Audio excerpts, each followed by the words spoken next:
Well, good morning. It's a minute or two past 9 o'clock. We're ready to get started. I'm glad that you're here. Got a couple verses to get us started this morning. Let's go to 2 Peter chapter 3. 2 Peter chapter 3. Be reminded again of how important the decisions that we make are.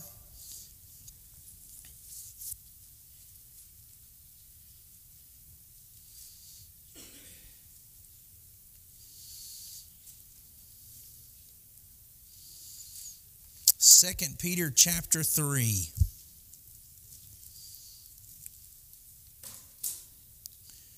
Verse number 9 says, "The Lord is not slow or slack to fulfill his promise, as some count slowness, but is patient toward you, not wishing that any should perish, but that all should reach repentance. But the day of the Lord will come like a thief, and then the heavens will pass away with a roar, and the heavenly bodies will be burned up and dissolved, and the earth and the works that are done on it will be exposed. Since all these things are thus to be dissolved, what sort of people ought you to be in lives of holiness and godliness, waiting for and hastening the coming of the day of God, because of which the heavens will be set on fire and dissolved, and the heavenly bodies will melt as they burn. But according to his promise, we are waiting for new heavens and a new earth in which righteousness dwells." I find one phrase in the middle of this section very telling for us. As we look at the end of the world, as we look at how the judgment will take place and how it is inevitable that God's sure plan and will be carried out, as we look at all of these facts that cannot be ignored, the Bible asks us a question in verse 11: how should we act? What sort of people ought you to be? That word ought is a word of expectation. That is a word of command. It's not a suggestion. It's not a question of whether or not there is a good way or not, or a bad way. It says we ought to do a certain thing. And the thing that we ought to do is be people who live lives of what, according to verse 11?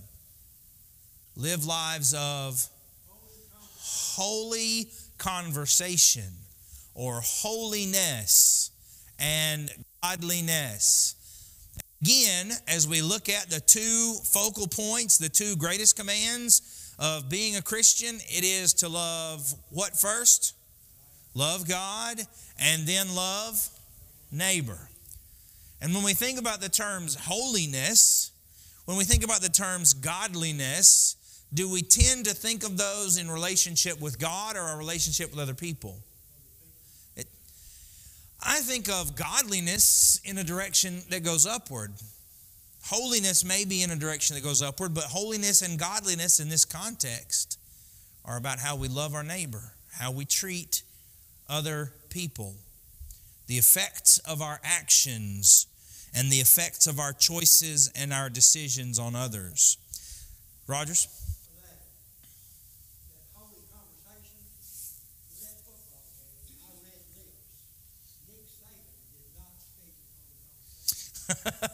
They do tend to avoid up close video of the coaches' faces during those football games for a reason, don't they? Sometimes you get that coach, especially when something's not going the way that he wants to, and they don't have a microphone on, but you can read lips, and you can tell when some people weren't, I don't know, apparently weren't happy with the way the game went last week. kind of confused about that myself personally, but it did lead some people to use words that were not holy in their conversation. That is correct. And it is, the point of an ethics class is to prepare us to make decisions in the heat of the moment. Because almost without fail, if we're being honest, almost without fail, when we wait until we're in the middle of the situation and we have to make a choice on the fly, do we make a holy choice or do we make a selfish or an unholy choice? Usually we make a poor decision. If we're put on the spot right there in the heat of the moment and we just react to a situation without stopping and thinking, maybe the words that we use won't be good words. Maybe the way that we react will be negative or bad. And doesn't the Bible say to taste your words? That's right. They need to be seasoned with what? Seasoned with salt. That's exactly right. Thank you, Steve. That's a good point. Well, that's exactly right. We have an idea of being holy people, and then when it gets right down to it, sometimes we're not capable or we're not able. Or what did old Flip Wilson used to say in that TV show? The devil made me do it. Right? You remember that? The devil made me do it. Is that a legitimate excuse for bad behavior? Absolutely not. The devil doesn't make you do anything, but he'll hold up an opportunity that just seems too good to pass up, and we take a bite, so to speak. We take a bite. So we're trying to figure out through this class what kind of people we ought to be in lives of holiness and godliness. And we're trying to do that so that we can be prepared when the moment comes. We can be prepared so that in the heat of the moment, we don't react without thinking, without having a game plan. All right? Go ahead. Yeah, James chapter, let every man be swift to hear and slow to speak, slow to wrath, for the anger of man does not produce the righteousness of God. That's James chapter 1. That's exactly right.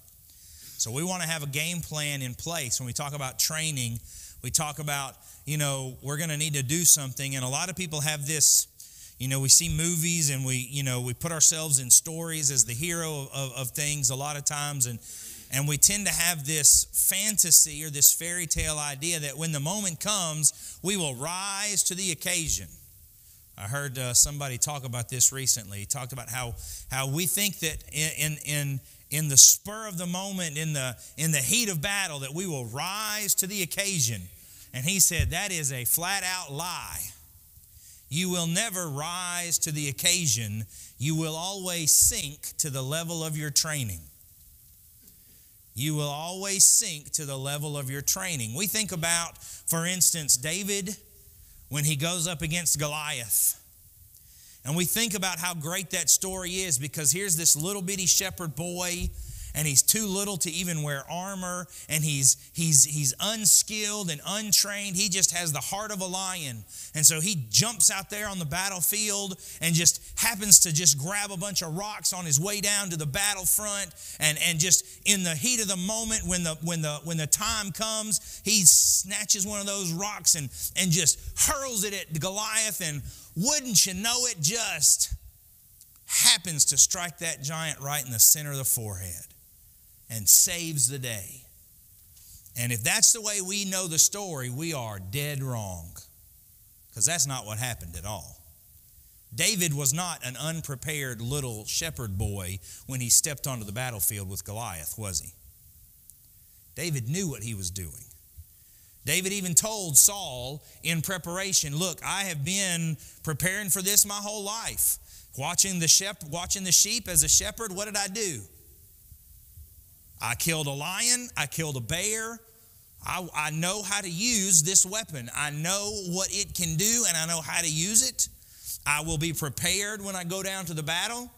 And because of that training, because of that preparation, and because of that faith that I have, that God will allow me to use those in a good way, I'll be victorious. And so for us, sometimes we wait to get in these battles with Goliath, and we just think, you know what, when the time comes, I'll just pray about it and it'll work out. And that's not how it goes. Being holy and godly people doesn't happen on the spur of the moment. It happens through discipline. It happens through preparation. It happens through effort. And so we have to have conversations like this well in advance. We have to have imaginary or hypothetical conversations or discussions. We have to say, what if I should ever get into this situation? Or what would happen if? In philosophy, they're called thought experiments. It's a thought experiment. And there's no way that it would really happen in real life. There's no way we would ever really be put in this situation until we are. And all of a sudden, what started off as hypothetical, all of a sudden, we've got to figure out, what am I really going to do here? And so many times in life, have you ever been in those situations where you are stuck with your feet frozen to the floor? Because you did not expect to see this coming. You did not expect this to happen. And you're not prepared to respond in a good way. And so we have to stop and think. If we had stopped and prepared beforehand, then we'd be ready. Ethics works the exact same way. That's what this class is about. Does that make sense? So we're continuing to discuss different things. We're talking about the effects that our actions have on people. I want to make a quick note. I don't want to go into a lot of detail about this unless you have questions. But there's a form of ethics today that can be confused with what we're talking about here. Last week, and the week prior to that, we talked about how the consequences of our actions sometimes determine whether or not we should do them or not. In a given circumstance, what we do or don't do may change. Now, there's a theory that's called, and you raise your hand if you've ever heard of this. Has anybody here ever heard of situational ethics before? Is that a phrase that has ever crossed your hearing? Situational ethics is the belief that there is nothing inherently good or bad in our actions. Situational ethics is an argument that says no action is inherently right or wrong by itself. There are no rules. What you have to do each and every time is look at a situation and decide what will the outcome be of that situation. And if I like the outcome, then it's a good action. And if I don't like the outcome, then it's a bad action. And so, in business, for instance, if I need to get a promotion, and the only way that I can come up with to get a promotion is to lie and steal an idea from my coworker and claim it as my own idea and take that to my superior so that they'll give me a raise. If that gets me what I need, then in that situation, lying is what? Good or bad? According to that theory, lying can be good because it gets you what you want. It helps you accomplish your goal. And so if killing somebody gets you closer to your goal or gets you what you need to get, then murder is not necessarily a bad thing. Murder is a good thing because in this situation, it is allowable or it gets you what you want to do. And so situational ethics is very dangerous because situational ethics says there's no such thing as right and wrong. I'm not suggesting that at all based on what we're talking about. There are definitely rules that are in place. There are definitely standards. God has given us the Bible and told us that we ought to be a certain way, right? We ought to be holy and godly. So that means that there is a right and there is a wrong. However, in some instances, we have to back up and look at how those actions are going to influence the people around us. Rogers? I've heard it restated. It's not black or white, but there's a thin gray line. The thin gray line, right? Not black or white, but there's a thin gray line. I will say this, when it comes to ethics, there is gray area. We do have to be careful because there is some ambiguity. There are times when it can be more complicated than we like to admit. And so what we're trying to do is figure out what all those factors are as we try to examine different activities. Lying is one that we started talking about a little bit last week. And so we'll go back to that, and revisit it. Because what does the Bible say about lying? Right? Revelation 21:8 is pretty explicit, right? Let's look at some other verses really quickly. What does John chapter 8 and verse 44 tell us? Somebody read for me in the book of John. Turn to chapter 8 and read verse 44.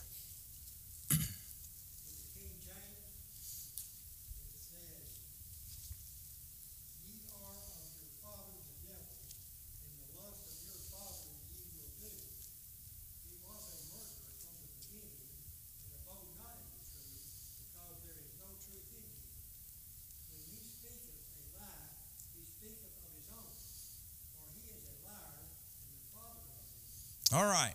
So Jesus speaks to the Pharisees in John chapter 8 and verse 44, and he says, you are following right along in the footsteps of your father. And who is your father according to this verse? The father of the Pharisees is the devil, Satan. And not only is Satan the father of the Pharisees, but when he speaks, he lies because he is what? Father of lies. The originator of lying is Satan. It is the devil. And so lying comes from a place of wickedness. And you contrast that to John chapter 17, and somebody tell us what John 17 and verse 17 says. A passage we're familiar with. John 17:17.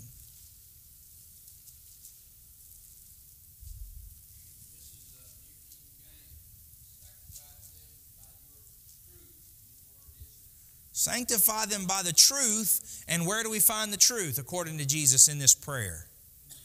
Your word is truth. So God speaks truth. The devil speaks lies. The Bible condemns lying. We've talked about Revelation chapter 21 and verse 8. One of the 10 commandments is not to bear false witness.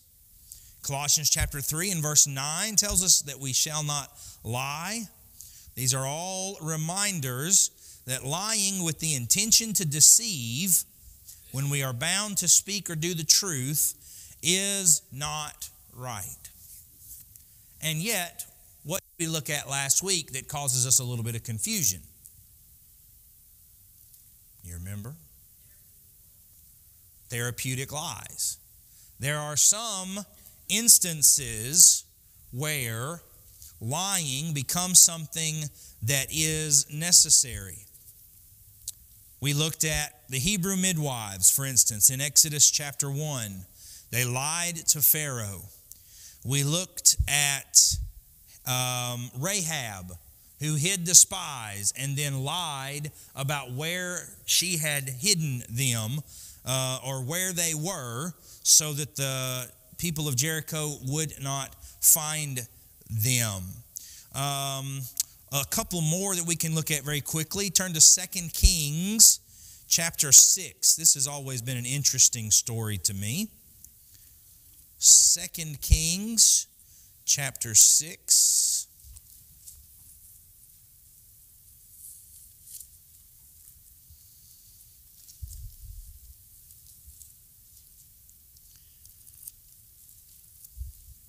Somebody read for me 2 Kings chapter 6, verse 19.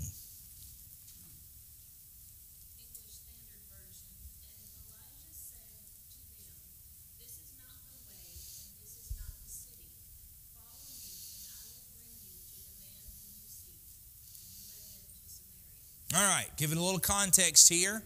Elisha the prophet is being hunted by the bad guys. And as the bad guys have surrounded the city where Elisha is, and they're going to take him, Elisha prays, and they're struck blind. And so when all of them are blind and they can't see, Elisha goes out to them and says, hey, who are you guys looking for? And they say, we're looking for Elisha the prophet. We got to get him. And this is when he says the words in verse 19 that we just read. Oh, you guys are in the wrong place. He's not here. I tell you what, I'll take you to him. And then he leads them, well, it says Samaria. long story short, he leads them to the gate of their enemy. He leads them to the people that capture them. And then he prays, Lord, let them see where they're at. And all of a sudden they can see, and now they're caught. They're put in prison. They're defeated. Elisha, did he tell the truth here or not? No, he didn't tell the truth to the Syrians. The Syrians wanted to take him, and he lied to them and used that lie to move them to prison. One more in 1 Samuel. 1 Samuel chapter 16. 1 Samuel chapter 16.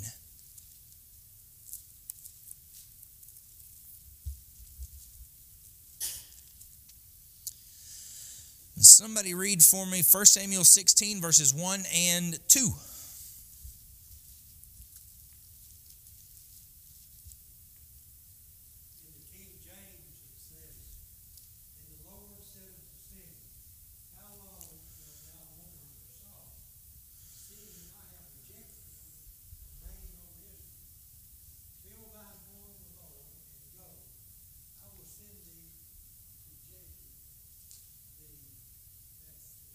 Bethlehemite.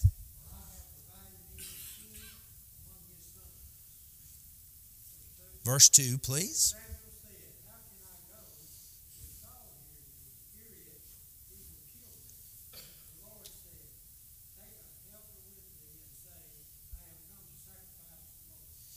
All right, so somebody summarize that for me real quick. What's going on here?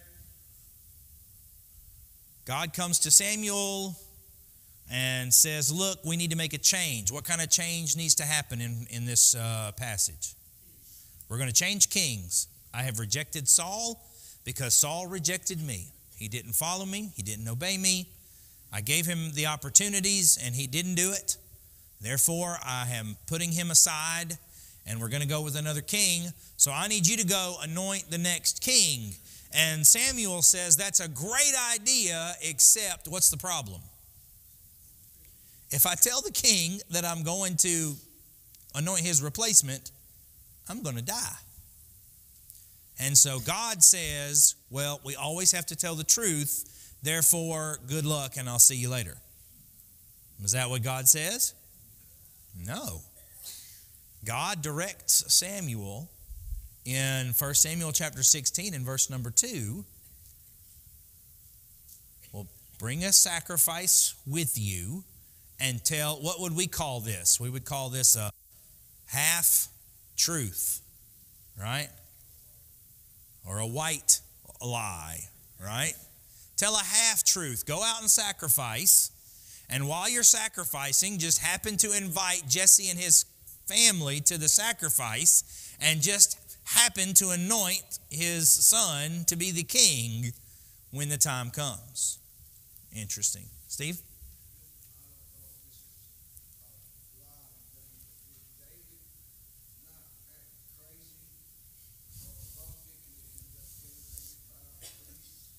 That's a good question. That's a good point. Talking about David, Stephen brings up sometimes David's behavior.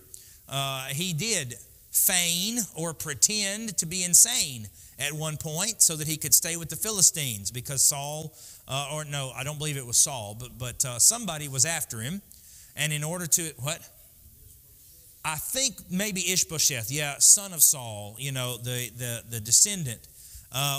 Somebody was out to get David, and David figured the best thing to do was to get out of town, but the only way to get out of town was to go stay with the enemy. So he pretended like he was crazy, acted like an insane person. I don't know how he did that, drooled on himself, made a mess, couldn't talk, whatever it would be, but somebody that we would put in a mental institution today, that was how he passed himself off to them. That was a deception on his part. In order to escape his enemies. Samuel here tells a half-truth, which is the equivalent of a whole lie. Because if your kids came home and you asked them where they had been and they told you half of the truth, I was at the library, and did not tell you the whole truth, I was at the library for 30 minutes and then I went out drinking with my buddies, Would you be okay with that story? Probably not. No. There's going to be a little bit of discussion going on. So we don't accept half-truths. In fact, if you go to court and you're supposed to testify in court, what do they tell you that you have to do? The truth, the whole truth, and nothing but the truth. Right? They cover all the bases. Truth is truth and a lie is a lie. Truth is what is valued and what is esteemed and what is right, and lying is forbidden. Lying is condemned. Go ahead. When? Abram, right? Abraham, before Isaac is born, goes into Egypt, and he's afraid that the Egyptians will see how beautiful, by the way, his 80-year-old wife is. His 80-year-old wife was so beautiful, he was worth killing for. She was worth killing him for. So that's pretty impressive. Good work there. So instead of saying, this is my wife, and me being punished, he said, tell everybody you're my what? Sister, which is another half-truth. There is a family relation there, but is that the whole truth? No, that's not the whole truth. And it's even crazier when you stop and think, not only do they not punish Abraham for being married to Sarah, they give Abraham basically the dowry that would be required to take her as a wife or a concubine. Abraham and Sarah leave Egypt rich beyond imagination.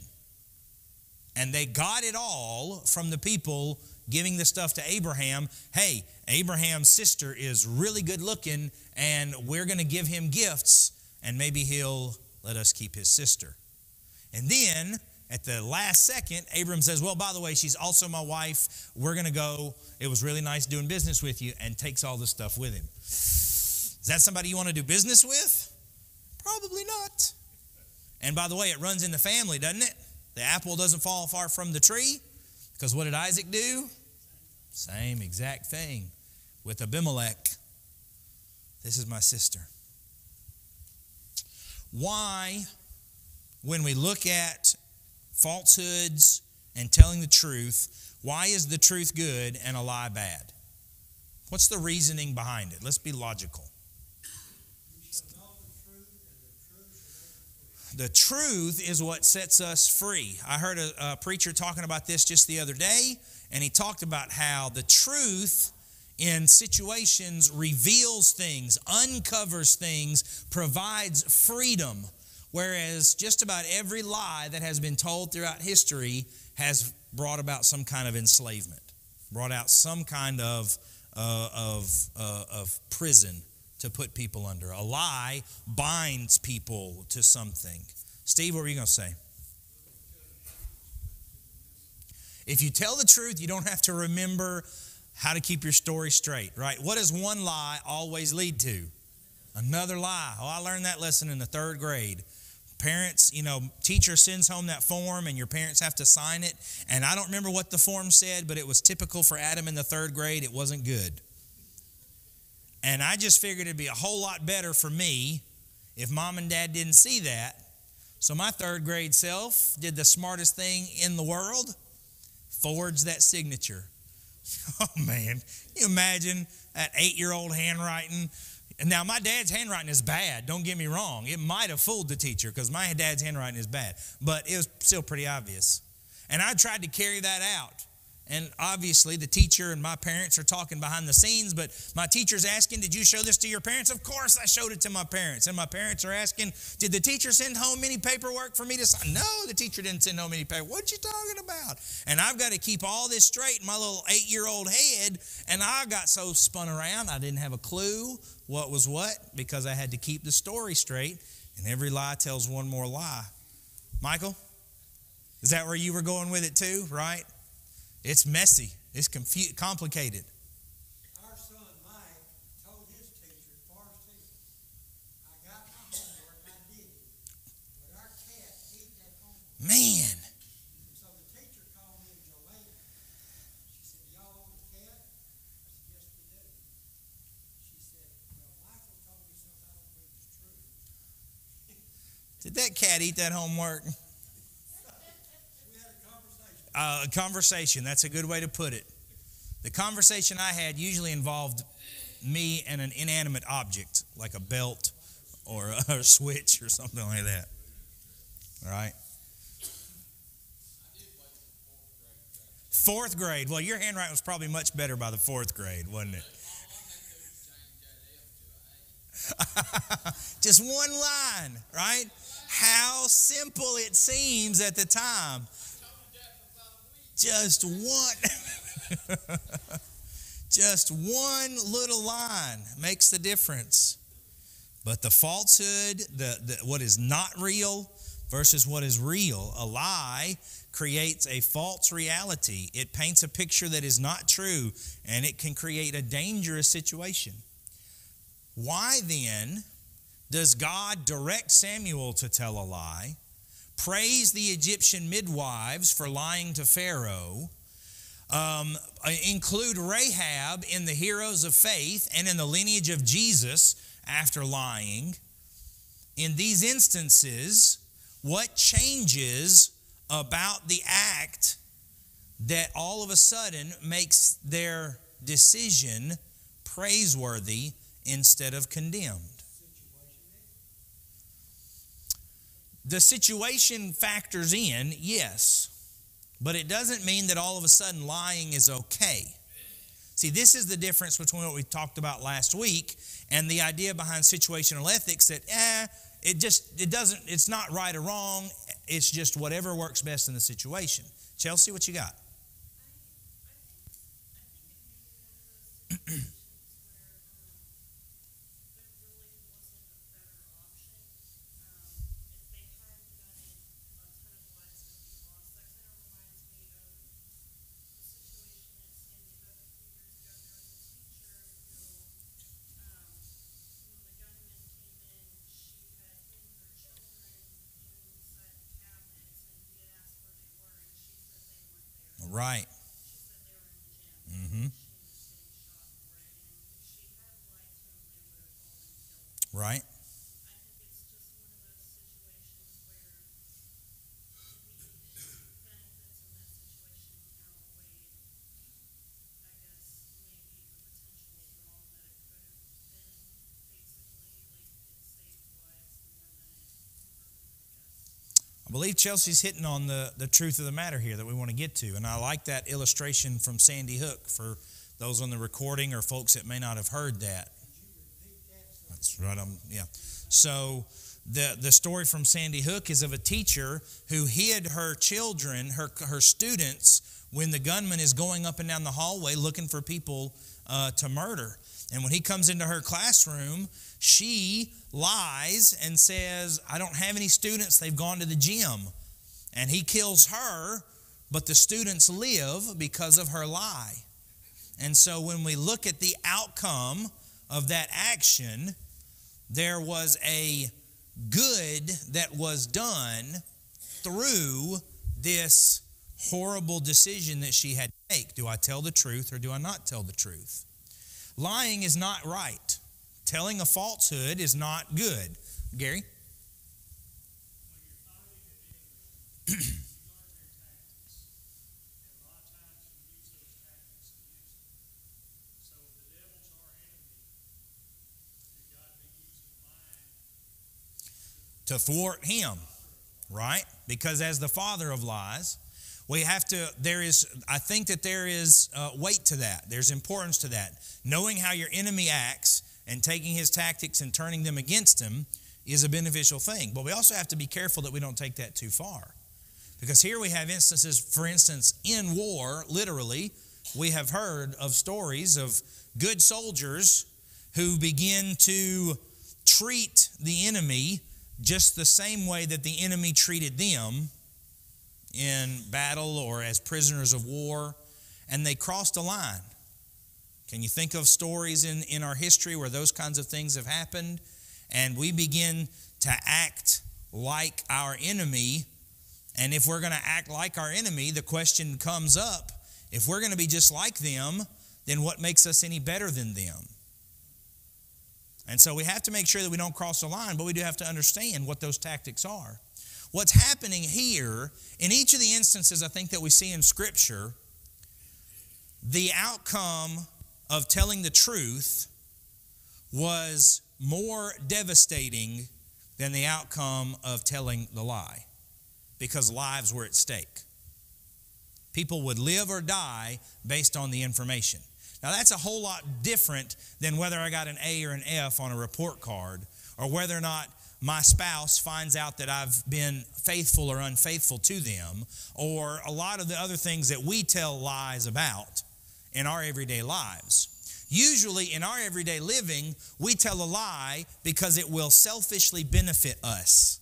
I'm going to get some kind of personal gain, personal benefit from telling this lie. And so it's worth it to me to tell this lie because I'm going to get something out of it. Go ahead. What if you tell a lie to make somebody else feel better about themselves? So, all right, give an example.